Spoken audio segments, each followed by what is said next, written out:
नमस्कार, अपना उत्तराखंड में आप सभी का स्वागत है। मैं हूं आपके साथ सृष्टि शुक्ला। आइए रुक कर लेते हैं खबरों का। प्रदेश के मुख्यमंत्री पुष्कर सिंह धामी और भाजपा के प्रदेश अध्यक्ष, आपको बताते चले, आप शहर में तिरंगा यात्रा निकाली गई। मदन कौशिक बाजपुर रोड स्थित होटल गौतमी हाइट्स में बीजेपी प्रदेश प्रशिक्षण वर्ग के समापन पर पहुंचे, जहां उनका भाजपा कार्यकर्ताओं ने फूल मालाओं से जोरदार स्वागत किया। इसके बाद मुख्यमंत्री पुष्कर सिंह धामी ने काशीपुर पहुंच करके तिरंगा यात्रा में भाग लिया। आपको बता दें कि देश के 15वें राष्ट्रपति के रूप में द्रौपदी मुर्मू को निर्वाचित होने के उपलक्ष्य में निकाली गई तिरंगा यात्रा में कार्यकर्ताओं का उत्साह देखते ही बन रहा था। इस दौरान मुख्यमंत्री अभिवादन स्वीकारते चल रहे थे। जगह जगह उनका स्वागत किया जा रहा था।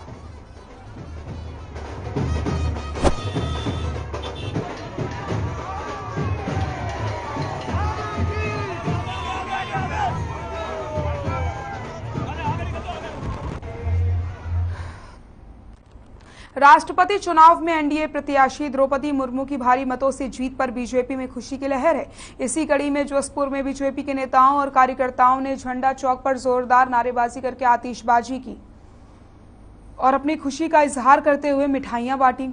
इस मौके पर बीजेपी नेता और पूर्व विधायक डॉक्टर शैलेंद्र मोहन सिंघल ने कहा कि भारतीय जनता पार्टी की सरकार में एक आदिवासी महिला को राष्ट्रपति पद पर सुशोभित किया है। साथ ही प्रधानमंत्री नरेंद्र मोदी की ओर से बीजेपी के कार्यकर्ताओं का जिस तरीके से सम्मान किया जा रहा है, इससे बीजेपी की नीति साफ जाहिर होती है, जिससे कार्यकर्ताओं ने खासा उत्साह बढ़ता है।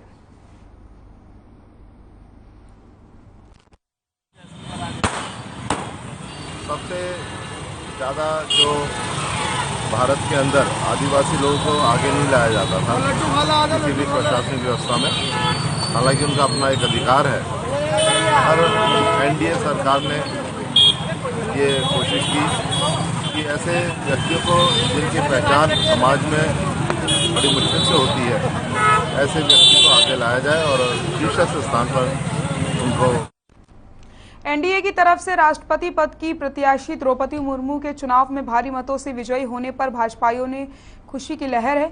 मसूरी भाजपा मंडल की ओर से शहीद भगत सिंह चौक पर राष्ट्रपति पद पर एनडीए की जीत का जश्न मनाया गया है। इस मौके पर भाजपा मंडल के महामंत्री कुशवाहा सिंह राणा ने कहा कि भारतीय जनता पार्टी की सरकार में एक आदिवासी महिला को राष्ट्रपति पद पर सुशोभित करके इतिहास रच दिया है।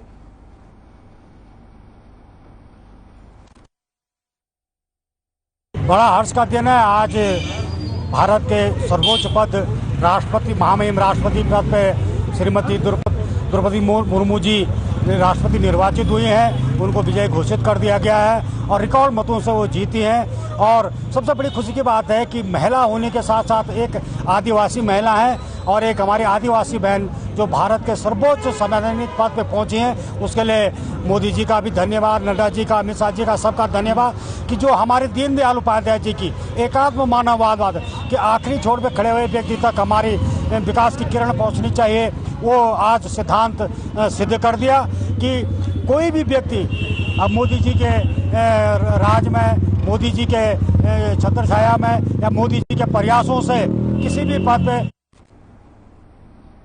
उत्तराखंड पुलिस प्रशासन ने प्रदेशवासियों की सुरक्षा को लेकर के नए कदम उठाए हैं, जिसके चलते पुलिस प्रशासन ने दूसरे राज्यों से आकर उत्तराखंड में किराए के मकान में रहने वालों के लिए सत्यापन अनिवार्य कर दिया है। डीजीपी अशोक कुमार ने किराएदारों से शपथ पत्र लेने और गलत जानकारी देने वालों के खिलाफ मुकदमा दर्ज करने के निर्देश दिए हैं। इसके साथ ही किराएदारों को मूल थाने से वेरिफिकेशन कराकर रिपोर्ट या चरित्र प्रमाण पत्र जमा करने को कहा गया। वहीं उत्तराखंड में इस वक्त कांवड़ यात्रा भी चल रही है और कांवड़ यात्रा का पीक टाइम भी शुरू हो चुका है, यानी कि अब कांवड़ यात्रा में ज्यादा संख्या में श्रद्धालुओं के पहुंचने की उम्मीद है। इसको लेकर के डीजीपी अशोक कुमार ने बताया कि पिछले 7 दिनों में 70 लाख कांवड़िया हरिद्वार से जा चुके हैं और अनुमान है कि आने वाले 6 दिनों में 2 करोड़ से ज्यादा कांवड़िए हरिद्वार पहुंच सकते हैं।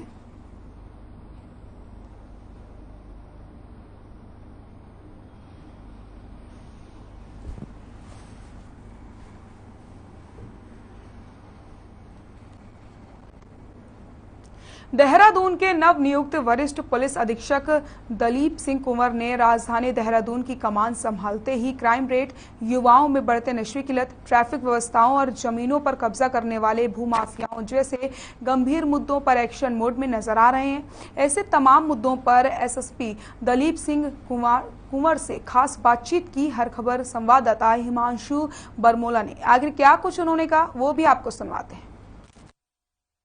इस वक्त हमारे साथ मौजूद हैं देहरादून जिले के नवनियुक्त एसएसपी दलीप सिंह कुंवर। सर, आपका बहुत बहुत धन्यवाद। सर, आपको नई जिम्मेदारियां मिली हैं और आपकी सबसे पहली प्राथमिकताएं क्या होंगी इस जिले को लेकर? मैंने 4 कोर एरियाज को अपने प्राथमिकताओं में गिना है। Number 1 traffic management.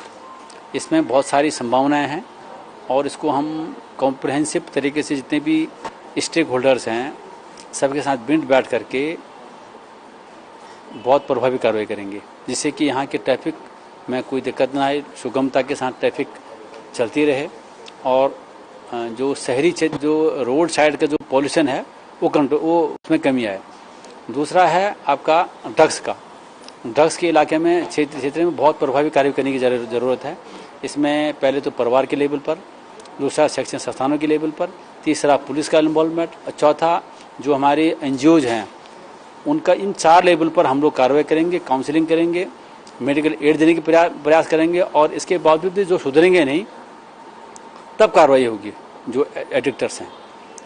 तीसरा मेरा जो कोर एरिया है वो आपका है जन शिकायतों का निस्तारण। जो भी शिकायत, एक तो मेरा निवेदन है कि जन सामान्य से आप अपनी शिकायत अपने आप अकेले आकर के पुलिस को बताइए, किसी बिचौलिए को लेकर के मत आइए। बिचौलिए जो हैं बहुत गलतफहमी पैदा करते हैं और वो आपके मामले को लेकर के अपने निहित स्वार्थ को सिद्ध करने का प्रयास करते हैं। नंबर 1। दूसरा, शिकायत पुलिस के पास जो भी आएगी, शिकायत प्राप्त के बाद आधा घंटे के अंदर पुलिस मौके पर पहुंचेगी। मौके पर पहुंच करके उसकी तहकीकात करेगी और इसमें जो भी फर्दर जो विधिक कार्रवाई हो सकती है वो की जाएगी। चौथा इलाका है प्रॉपर्टी डिस्प्यूट्स का निस्तारण। उसमें डीएम साहब से मेरी बात हो गई है और जिलाधिकारी महोदया ने अपने कार्यालय में प्रत्येक सोमवार को 11 बजे से लेकर के 1 बजे के बीच इस तरह के मामले, जो प्रॉपर्टी डिस्प्यूट वाले मामले हैं, शिकायतें हैं, उनका निस्तारण करने का उन्होंने एक शेड्यूल बनाया है। दूसरा, हम दोनों के बीच ये सहमति बनी है कि जनपद स्तर पर, जनपद में तहसील स्तर पर एक कमेटी का हम सृजन करने जा रहे हैं, जिसमें आपके पटवारी, एसडीएम, सीओ साहिबान, तहसीलदार, थाना प्रभारी, पटवारी साहिबान रहेंगे और जो प्रॉपर्टी से संबंधित जो मामले हैं उनका जो भूलेखी पक्ष है उसका एग्जामिन करेंगे और तदनुसार फिर उसको जो फैक्ट सामने आएगा उससे फिर फर्दर इसमें लीगल कार्रवाई की जाएगी। सर, नशे की प्रवृत्ति को देहरादून में एक बहुत ज़्यादा बढ़ावा मिल चुका है, इसको रोकने के लिए पुलिस किस तरीके से कार्रवाई करेगी? मैंने बताया ना आपको, इसके चार कंपोनेंट हैं। एक तो सबसे बड़ी दिक्कत है कि पेरेंट्स अपने बच्चों, पेरेंट्स की मॉनिटरिंग, सुपरविजन परिवार के लेवल पर ख़त्म हो गया है। वो अपने बच्चों को जो है प्रॉपर मॉनिटरिंग नहीं कर रहे हैं। बच्चा बिगड़ रहा है, स्कूल पर नहीं पढ़ने जा रहा है, तो वो कहीं न कहीं एक खामी परिवार के लेवल पर है। उसको, इस कमी को, जो एक संवाद बच्चा और पेरेंट्स के बीच में होना चाहिए, उसको फिर पुनर्जीवित करने की ज़रूरत है और ज़रा पेरेंट्स को अवेयर करने की ज़रूरत है। एक तो नंबर 1। दूसरा जो है आपका, जो जहाँ शैक्षणिक संस्थानों में बच्चे पढ़ रहे हैं वहाँ टीचर्स जानते हैं कि कौन बच्चा जो है एबनॉर्मल बिहेव कर रहा है। एबनॉर्मल बिहेव वही करता है जो नशा करता है। नशा चाहे ड्रग्स का हो, चाहे शराब का हो, चाहे आपका एनडीपीएस का हो, तो वो उस लेवल पर हम आइडेंटिफाई करेंगे, उस लेवल पर काउंसलिंग की जाएगी। आइडेंटिफाई करके वो हमको बताएंगे, उनके पेरेंट्स को बताया जाए और पेरेंट्स और टीचरों के बीच में जो संवाद होना चाहिए उसको पुनर्स्थापित करने के प्रयास करेंगे। दूसरा लेवल ये हो गया। तीसरा लेवल हमारा है पुलिस के लेवल पर। जब मामला, हम क्या कर रहे हैं कि एक एक ड्रग एडिक्ट को आइडेंटिफाई कर रहे हैं, उनका प्रोफाइल तैयार करेंगे, उनके पेरेंट्स को आइडेंटिफाई करेंगे, उनकी काउंसलिंग करेंगे, ठीक है। और उनको पर्याप्त मेडिकल एड देने के, उनको जो भी मेडिकल एड के माध्यम से उनको रिहेबिलिट करने का एक जो प्रयास हो सकता है वो हम करेंगे। चौथा लेवल हमारा है एनजीओज का इन्वॉल्वमेंट। तो इसमें कुछ बहुत सारे एनजीओज भी ड्रग्स के क्षेत्र में काम कर रहे हैं, उनको इन्वॉल्व कर करके और ये बच्चों को आइडेंटिफाई करके उनको काउंसलिंग करा करके उनको मेडिकल एड देने के लेकर के जो भी कार्रवाई हो सकती है उनको भी इन्वॉल्व करेंगे। ये 4 कंपोनेंट इसमें काम करेंगे। काफी प्रयास के बाद अगर जो बच्चा सुधरता नहीं है तो उनके खिलाफ विरुद्ध फिर विधिक कार्रवाई की जाएगी। और इसमें आइडेंटिफाई जब हम करेंगे, इसमें सब कार्रवाई होगी तो इसके कहीं के सकारात्मक परिणाम सामने आएंगे। बहुत बहुत धन्यवाद सर आपका। तो ये थे देहरादून के नवनियुक्त एसएसपी दलीप सिंह कुंवर, जिनका साफ कहना है कि आपको अगर शिकायत करनी है तो सीधे पुलिस के पास आइए और बिचौली के पास न जाकर पुलिस से शिकायत करिए। कैमरामैन गगनदीप सिंह के साथ मैं हिमांशु वर्मोला, हर खबर देहरादून। चमोली के हेलांग इलाके में महिला के साथ हुई बदसलूकी की शर्मनाक घटना पर अपना विरोध दर्ज कराते हुए हल्द्वानी में यूकेडी कार्यकर्ताओं ने प्रदर्शन किया। साथ ही एसडीएम के माध्यम से मुख्यमंत्री को ज्ञापन भेजकर तत्काल उन अधिकारियों के खिलाफ कार्रवाई की मांग की जो घास ला रही महिलाओं के साथ बदसलूकी कर रहे थे।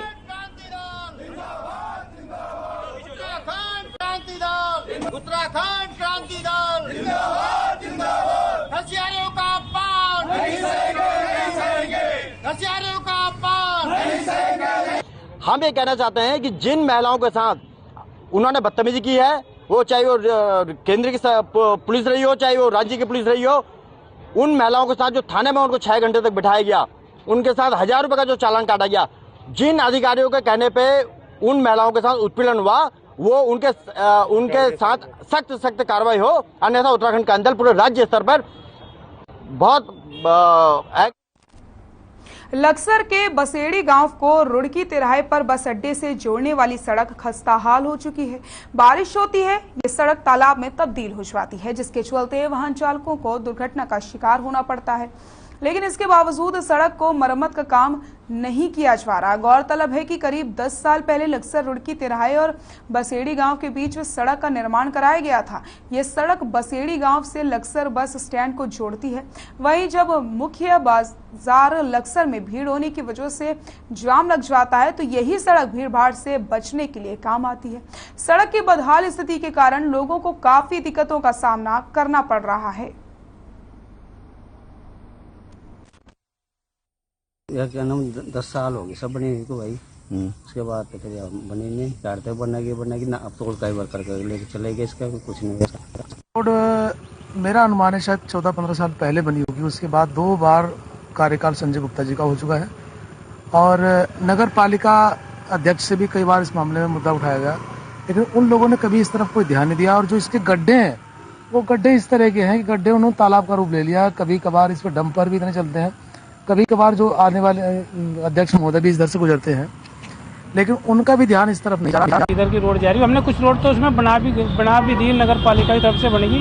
जो शेष बची हुई है उसका हम बोर्ड प्रस्ताव करा के और जैसे मेरे पास बजट आएगा उसकी व्यवस्था की जाएगी। फिलहाल हम अस्थायी तौर से जहाँ गड्ढे है उसको हम गड्ढों का।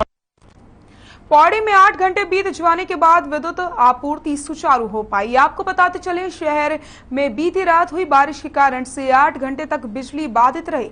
शहर विद्युत विभाग ने 8 घंटे बीत जाने के बाद बिजली को सुचारू कर दिया। फिलहाल स्थानीय लोगों ने बिजली आने से राहत की सांस ली है। तो आपको बता दें, 8 घंटे बाद बिजली स्थानीय लोगों को मिली। 8 घंटे तक लोग काफी परेशान होते रहे। फिलहाल यहां पर लोगों ने राहत की सांस ली है।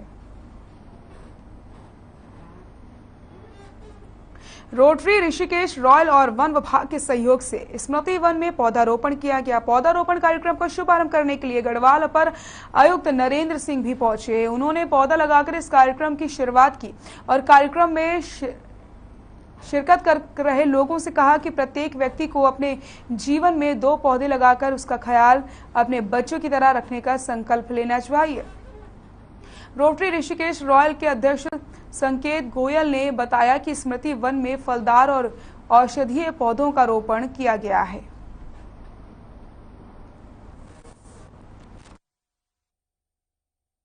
कि जो हम पेड़ लगा रहे हैं उसकी सुरक्षा की जिम्मेदारी लें और सभी लोगों में एक जन जागरूकता हम संदेश देना चाहते हैं कि कोई भी व्यक्ति अगर इस क्षेत्र में ट्रैक्टर ट्रॉली जाता है, अवैध खनन करता है या कूड़ा यहाँ डालता है तो उसको रोकने का प्रयास करें अपने स्तर से। वैसे रेंजर को साहब को मैंने कह दिया है, नगर निगम की टीम को भी कह दिया, वो भी यहाँ पर गश्त करेंगे। और जो पेड़ इस बार यहाँ पे रोटरी क्लब के सौजन्य से लगाया हुआ, मैं चाहता हूँ कि वो पेड़ 100% नहीं तो कम से कम 80% पेड़ यहाँ पर चले और ये भू कटाव को रोकेगा। चंद्रभागा नदी को आने वाले समय कभी बाढ़ आती है तो भू कटाव को। भारत सरकार के परमाणु खनिज अन्वेषण और अनुसंधान निदेशालय के भूतपूर्व अपर निदेशक अशोक कुमार भट्ट को भारत सरकार के खनन मंत्रालय की ओर से साल 2019 के राष्ट्रीय भूविज्ञान पुरस्कार से सम्मानित किया गया।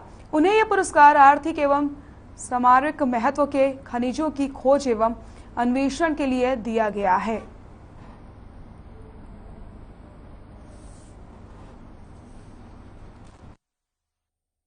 धन्यवाद। सबसे पहले आपका धन्यवाद कि आपने मेरा साक्षात्कार लेने का मुझे अवसर दिया।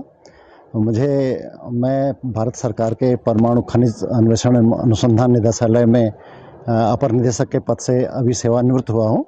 लगभग 40 वर्षों का मेरा अनुभव परमाणु खनिजों की खोज, अनुसंधान एवं इनकी विकास में जो है विकास के कार्य में मेरा योगदान रहा है। भारत के विभिन्न हिस्सों में मैंने चाहे आप राजस्थान कहिए, झारखंड कहिए, कर्नाटका कहिए, मध्य प्रदेश, सेंट्रल इंडिया के पार्ट्स कहिए, सभी जगह भूगर्भीय गतिविधियों में और परमाणु खनिजों की खोज के लिए हम लोग कार्य करते रहे। और ये जो मुझे अभी पुरस्कार मिला है, इस पुरस्कार ये राष्ट्रीय भूविज्ञान पुरस्कार 2019 से मुझे सम्मानित।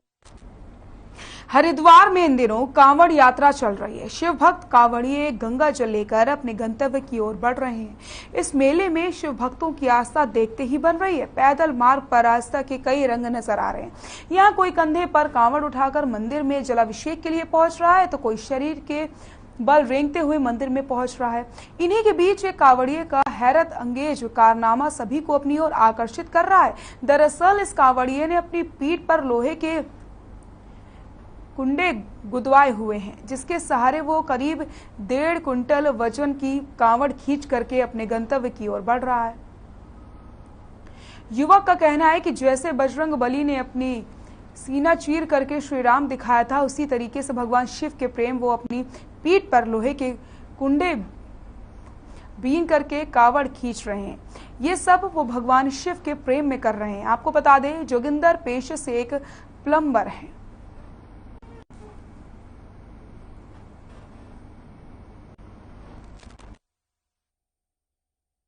ये हमारे को स्टंट सिखाते हैं, कराटे के, ताइक्वांडो के चैंपियन है। ये ऐसे स्टंट देखते हैं कि कुछ ना कुछ अलग करके दिखाओ।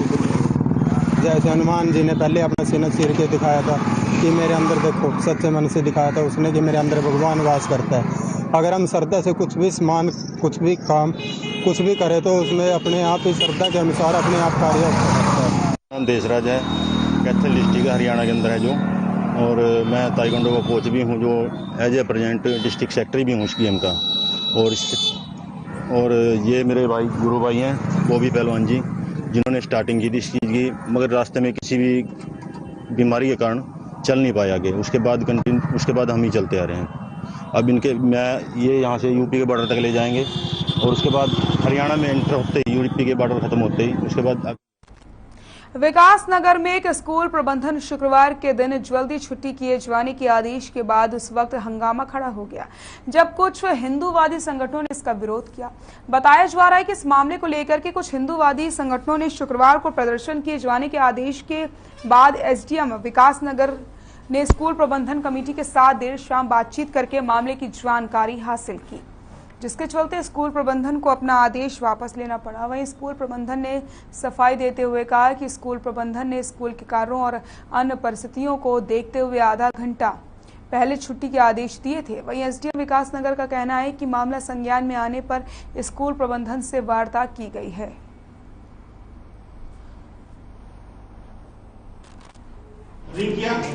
टीचर्स पूरे हफ्ता यहाँ पे लगे रहते हैं, और लगे रहने के बाद जब कुछ काम करना हो, बैंक का काम करना हो, ऑफिशियल्स का काम करना हो, वो सैटरडे कभी बैंक बंद रहती है, कभी खुली रहती है।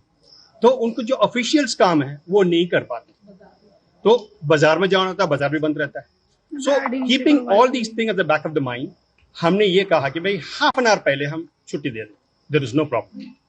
ब्राइट एंजल स्कूल को लेकर एक सोशल मीडिया पे और अन्य जो पेरेंट्स का कुछ हमारे पास मैसेज आया था कि 12:30 बजे, शुक्रवार को 12:30 बजे तक ही स्कूल चलेगा और उसके बाद स्कूल बंद हो जाएगा। अन्य दिन जो स्कूल की छुट्टी होती है वो 1 बजे होती है। तो इसे लेके लोगों के मन में कोई भ्रांतियाँ थी, तो उसी को लेके अभी हमने जो स्कूल प्रबंधन था उसको तलब किया था, तो उनके द्वारा ये क्लियरिफिकेशन दिया गया है कि जो भी हमारे स्कूल की टाइमिंग है 1 बजे जो छुट्टी होती थी वो हल्द्वानी के विजयनगर गांव के लोग कई सालों से अपनी जान जोखिम में डाल करके नदी को पार करते थे, लेकिन अब उन्हें यहां पर राहत भरी खबर सामने आ गई है उनके लिए। आपको बताते चले, हल्द्वानी के विजयपुर गांव में जान जोखिम में डाल करके लोगों को नदी पार करना पड़ रहा था। इस मामले को जिला प्रशासन ने संज्ञान में लिया।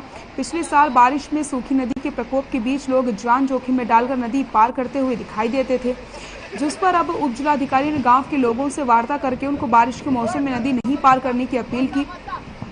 साथ ही बताया कि सूखी नदी पर जल्द पुल बन करके तैयार हो जाएगा, जिसका टेंडर भी हो चुका है, लेकिन बरसात के मौसम में लोगों को खुद अपनी जान माल की देखभाल करनी होगी। तो नदी पार नहीं करने की यहाँ पर प्रशासन ने जानकारी दी है और साथ ही साथ यहाँ पर कहा गया कि जैसे ही नदी सूखती है उसके बाद यहाँ पर पुल बनवा दिया जाएगा। लेकिन अभी फिलहाल बारिश का मौसम चल रहा है, ऐसे में नदी ना पार करें तो ज्यादा बेहतर है, वरना लोगों को अपनी जान से हाथ धोना पड़ सकता है। तो हल्द्वानी के विजयपुर गांव में जान जोखिम में डाल करके लोगों के नदी पार करना पड़ रहा है। इस मामले को लेकर जिला प्रशासन ने संज्ञान लिया।